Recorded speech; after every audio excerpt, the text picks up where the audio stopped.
impor gula tak kunjung usai. Menurut data BPS, sejak tahun 2016, impor gula Indonesia melonjak menjadi 4,7 juta ton dibandingkan tahun sebelumnya yang sebesar 3,4 juta ton. Bahkan tahun 2017 hingga 2018, Indonesia menjadi pengimpor gula terbesar di dunia, mengalahkan negara seperti China dan Amerika Serikat. Ekonom Faisal Basri menilai, membanjirnya gula impor di dalam negeri hanya menguntungkan pengusaha dan politikus. Disparitas harga yang tinggi itu indikasi bahwa rente yang didapat oleh para industriawan gula rafinasi dan atau pedagang atau pemburu rente itu besar sekali. Persoalan melonjaknya impor terutama pangan juga jadi perhatian dalam debat pertama pemilu presiden. Pejabat yang Bapak angkat termasuk Dirut Bulog, Pak Buas mengatakan bahwa cukup. Kemudian Menteri Pertanian Bapak mengatakan cukup. Tapi Menteri Perdagangan Bapak mengizinkan impor komoditas pangan yang begitu banyak. Ini yang membingungkan rakyat dan kami. Ini masalah pemerintahan Bapak sendiri di antara pejabat-pejabat yang Bapak angkat. Karena itu kami tanya kepada Bapak, apakah Bapak benar-benar yakin tentang tidak ada konflik kepentingan? Itu saja Pak. Ya, kalau ada perbedaan-perbedaan seperti itu, saya kira dalam dinamika sebuah di rapat-rapat saya persilahkan kok. Menteri-menteri itu saling debatnya saya persilahkan, saya dengarkan. Ada yang mau tidak import, ada yang mau import, tetapi kalau sudah diputuskan, ya memang harus dijalankan. Bahwa kalau menteri sama semuanya malah enggak, menurut saya malah enggak bagus. Tidak ada saling kontrol, tidak ada saling ngecek. Menteri Perdagangan Enggar Tias Tolukita beralasan, impor gula yang melonjak digunakan untuk kepentingan industri. Bukan hanya itu, bila pasokan gula begitu banyak di negeri ini, mengapa harga gula di Indonesia lebih mahal 3 kali lipat dibandingkan harga gula dunia?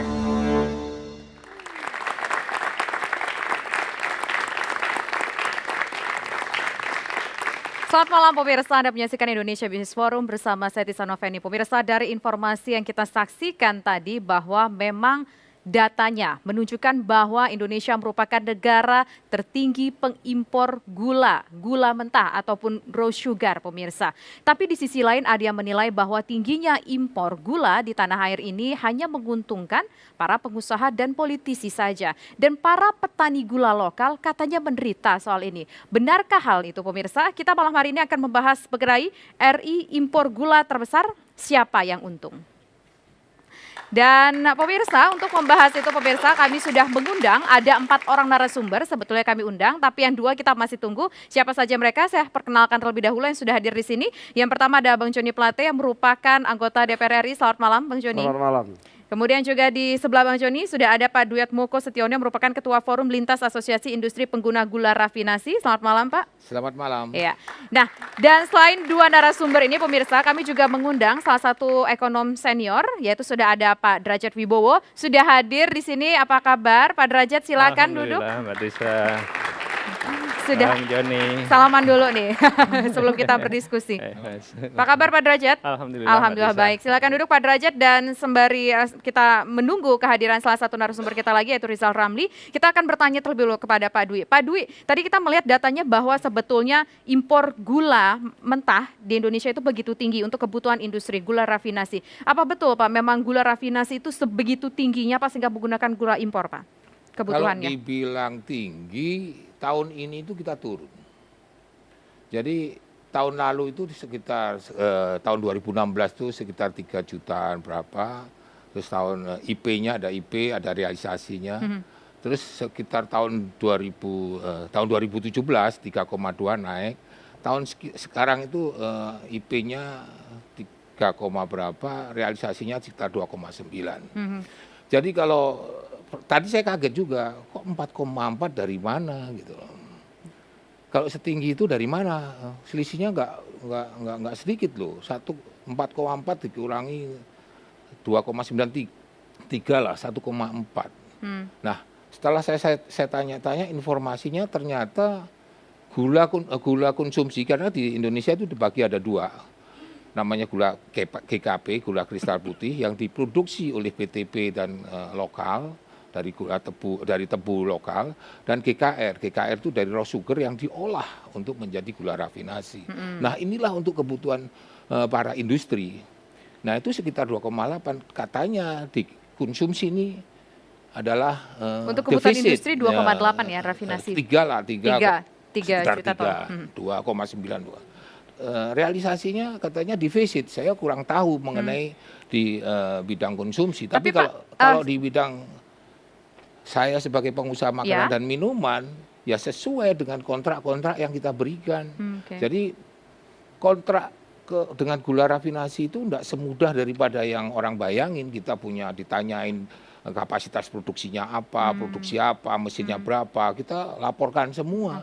Artinya untuk kebutuhan industri Bapak, industri makanan ya begitu ya Pak ya, semua menggunakan gula mentah untuk rafinasinya dari impor, begitu kan Pak ya? Gula mentahnya, raw sugarnya impor. Ya. Kenapa tidak menggunakan gula lokal? Apakah menurut Bapak gula lokal kurang baik untuk industri Bapak? Kalau baik dan buruk itu relatif. Untuk kebutuhan industri Bapak? Industri untuk saya relatif, tapi kalau yang saya punya, karena kita proses produksinya adalah bubuk, kita perlu yang kering, yang penting kering, dan harga. Pengusaha itu namanya harga, dan Indonesia ini termasuk yang saya Google, dan itu harga kita itu termahal. Hari ini kualitasnya gimana untuk kebutuhan industri? Kualitas ya jelas rafinasi lebih memenuhi karena ada spek-spek khusus. Kalau di perusahaan-perusahaan lain kan ada perusahaan mengenai susu bayi, terus mengenai farmasi, beda-beda speknya itu beda-beda. Nah, kalau di GKP saya dengar aja, saya nggak pernah lihat di pabriknya sendiri bisa memenuhi enggak, saya juga nggak tahu.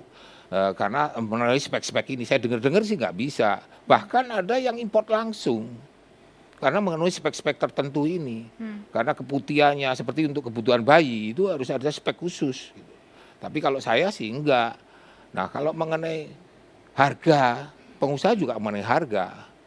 Indonesia ini kalau saya beli dengan proses sekitar 100 ton atau 150 ton per tahun per bulan, itu harganya saya kontrak kemarin itu baru saya kontrak harga 7.900. Itu dari impor ya 7.900 itu? Ya 7.900 belum ditambah PPN. 8.000 lah begitu ya? 8.000. Tapi kalau ada perusahaan-perusahaan yang besar itu beli swap, jadi beli raw sugar langsung dari London, terus dikasih sorry, bukan London, pasar gula rafinasi di London, pasar gula raw sugar itu di New York, di New York. Nah, beli di sana terus langsung diberikan kayak ke gula rafinasi sebagai ongkos produksi, ongkos proses. Itu lebih murah lagi. Nah, kalau saya dengar tadi gula sekarang itu 1,38 sen per pounds. Dan harganya sekitar 4.590-an. Nah, saya beri harga sudah mahal loh. Pengalaman saya untuk ekspor itu kalah bersaing dengan perusahaan-perusahaan lain. Dengan negara-negara lain karena harganya kita dikomplain mahal terus. Nah, yang saya khawatirkan kalau kita terus-terusan seperti ini, harganya mahal terus, apa yang terjadi? Kita sudah pasar bebas.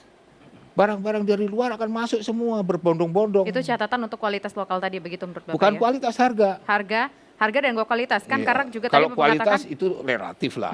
Tapi kalau mengenai harga itu yang jelas kalau di dunia kebanyakan kan harga. Harga kalau kita nggak bersaing, apalagi kualitas, apa yang terjadi dengan usaha kita, dampaknya tuh banyak loh. Dampaknya sekarang kalau IKM dan UKM itu banyak. Pengusaha-pengusaha bubur kacang hijau itu juga pengguna gula. Roti, minuman lain, terus dampak ke lainnya ekonomi itu dampaknya besar sekali. Baik. Kita sudah dapat poinnya Pak. Nah, kita ingin ke Pak Derajat. Di sini Pak Derajat sebagai seorang ekonom senior, Anda melihat problematika gula impor yang cukup tinggi masuk ke tanah air dan harga yang juga lebih rendah dibandingkan dengan harga di dalam negeri. Ini apa? Apakah ada sebuah kesalahan sistem atau bagaimana? Ya, yang pertama saya merespon Yunseus, tadi saya lupa namanya, Pak Wiatmoko ya. Khawatir kalau harganya kemahalan nanti impor masuk Bayangkan nasib petani tebu, Pak. Bapak dan kawan-kawan brut gula impor masuk, petani tebu sudah ngadepin impor kalah, Pak. Jadi saya rasa kekhawatiran Bapak kita simpati, cuman tolong simpati juga kepada petani tebu. Nah, gini, masalah pergulaan ini emang masalah yang sudah struktural ya, sudah semuanya tahu kita ada inefisiensi di dalam pabrik gula kita. Kemudian inefisiensi itu rendemennya kalau di Thailand bisa 10 malah bisa lebih 11-12, kita berkisar 6-7, akibatnya mau nggak mau karena rendemen itu adalah berapa banyaknya gula yang bisa didapat dari satu kilogram atau 1 kuintal tebu ya. Jadi semakin tinggi itu artinya semakin banyak gula yang bisa dihasilkan dari satu massa tebu tertentu ya. Nah, jadi dengan rendemen yang terlalu rendah itu mau tidak mau jadi biaya produksi kita itu jadi tinggi sekali ya. Kemudian industri tumbuh, lalu konsumsi gula naik sehingga otomatis ada gap antara produksi dengan konsumsi. Cuma sama seperti data beras, sama seperti berbagai data yang ada di Indonesia itu simpang siur semua ya. Contohnya di Kementerian Perdagangan Pak Menteri Mas Enggar di satu partainya Bang Joni. Sekarang dia sudah tidak di partai. Oh, tidak di partai lagi. Oke, sip. Mungkin karena bikin malu mungkin ya karena. Enggak, bukan itu. Memang di Nasdem itu langsung. Kalau sudah tugas dia melayani. Kita dengar dulu penjelasan dari Pak Derajat. Ini singgung Nasdem soalnya. Oke, baik. Kita cut dulu masalah itu. Kita dengar dulu bagaimana soal gula. Mengatakan ada kebutuhan kalau nggak salah 3,8 juta, tapi kemudian si dirjennya mengatakan 6 juta. Kita nggak tahu ya kebutuhan semestinya berapa, produksinya juga ada yang mengatakan 2,1, ada yang mengatakan 2,8 juta ton. Jadi ini semua datanya simpang siur ya. Kalau yang disampaikan oleh Pak Fiatmo tadi, dari mana data 4,6 juta itu Bang Faisal yang merilis, Faisal Basri dari Indef merilis itu adalah berdasarkan data BPS. Dan juga dia cross check dengan portal Statista. Jadi setelah dia cek ternyata memang di data internasional pun Indonesia tercatat sebagai importir gula terbesar sekarang ini. Jadi saya nggak tahu kenapa kok data yang dicatat BPS sesuai kata Bang Faisal dan Indef itu kok berbeda dengan asosiasi. Ini saya nggak tahu siapa yang benar ya. Tapi terlepas dari simpang siurnya data, itu persoalannya adalah ada inefisiensi di pabrik. Di sisi lain, lahan tebu semakin berkurang. Karena apa? Karena inefisiensi di pabrik itu maksudnya bagaimana? Apakah teknologinya yang tidak canggih pabriknya lagi? Sudah tua, pabriknya zaman Belanda ya. Pabrik-pabrik gula kita itu sebagian milik BUMN ya. Tapi juga ada yang swasta. Nah, swasta yang terakhir itu pabriknya mungkin lebih bagus. Tapi karena pabriknya tua, teknologinya sudah tertinggal, ya otomatis rendemennya menjadi terlalu rendah. Jadi memang harus ada revitalisasi, harus ada pembangunan pabrik baru untuk itu. Nah, di sisi lain karena tata niaganya itu kita nggak benahin dengan baik, akibatnya petani itu menerima harganya sering drop. Ya, bahkan contohnya sekarang itu harga beli dari Bulog itu 9.700, padahal biaya produksi petani itu 10.500, 10.800. Jadi ya jelas nggak cucuk gitu ya. Akibatnya apa? Petani akhirnya semakin banyak yang enggan menanam tebu. Sehingga lahan pertanian tebu itu semakin berkurang. Tapi di sisi lain negara-negara lain itu efisiensinya sudah melonjak drastis. Thailand melonjak bagus, Malaysia bagus ya. Sehingga mereka bisa memproduksi gula kalau harga gula di internasional itu jatuhnya sekitar 4.000, 4.500 ya. Jadi kita lihat jomplang sekali kan. Nah, inefisiensi ini akhirnya menimbulkan kesempatan untuk impor. Di sisi lain teman-temannya Pak Fiatmo ini ada importir produsen namanya IP, izin IP. Importir produsen, dia itu produsen yang harusnya dia punya lahan tebu, harusnya dia punya pabrik sendiri yang mengolah tebunya sendiri, karena nggak cukup, pabriknya sudah terlanjur 5 juta ton, ada yang sudah terlanjur 2 juta ton, dia dikasih izin impor. Nah, izin impor ini kan harusnya dipakai untuk pabriknya sendiri. Faktanya berdasarkan berbagai hal yang sudah muncul di media, sudah dilaporkan, impornya ini bocor. ya. Saya lupa itu aturannya Menteri Perdagangan tahun 2015. Bocor gimana maksudnya nih? Jadi gula rafinasi itu kan harusnya dipakai untuk industri saja. Ya. Itu aturan Menteri Perdagangan tahun 2015. Nomornya saya lupa, tapi bisa saya cek. Tapi kemudian dia bocor ke pasar sebagai gula GKP, gula kristal putih. Jadi kemarin teman-teman dari Indef menunjukkan ini loh, labelnya itu seolah-olah itu produksi gula lokal. Tetapi gula impor yang diproses. Tapi barangnya adalah gula impor. Jadi jelas sangat menguntungkan kalau impor 4.000, saya nggak tahu, katanya 7.500, saya nggak tahu pasti ya, tapi katakanlah kalau 5.000 dia bisa jual 10.000, ya untungnya luar biasa dengan mengolah menjadi gula. Jadi keuntungan yang luar biasa ini akibatnya membuat orang lebih senang dagang kuota, orang lebih senang impor karena cepat menghasilkan uang, pemburu rente itu tadi cepat menghasilkan uang, daripada betul-betul invest untuk memperbaiki pabrik gula, invest untuk memperbaiki pertanian tebu. Ingin mengatakan bahwa sebetulnya diuntungkan adalah pengusaha yang mengimpor itu tadi, begitu Pak Derajat? Ya, importer produsen kalau dari sisi tata niaga ini kelihatan lebih untung karena petaninya merasa dirugikan, konsumen merasa harganya terlalu mahal, terus duitnya lari kemana? Baik. Ada satu poin yang cukup menarik tadi. Nanti kita harus jeda dulu. Tadi juga ada satu poin yang cukup menarik, yaitu mengenai petani tebu lokal yang harga produksinya itu lebih tinggi dibandingkan dengan harga jualnya kepada Bulog. Nanti kita akan konfirmasi, kami akan berbincang dengan salah satu anggota asosiasi dari petani tebu Indonesia. Dan nanti Bapak kami berikan kesempatan untuk menjawab, tapi usai jeda berikut. Kami kembali sesaat lagi.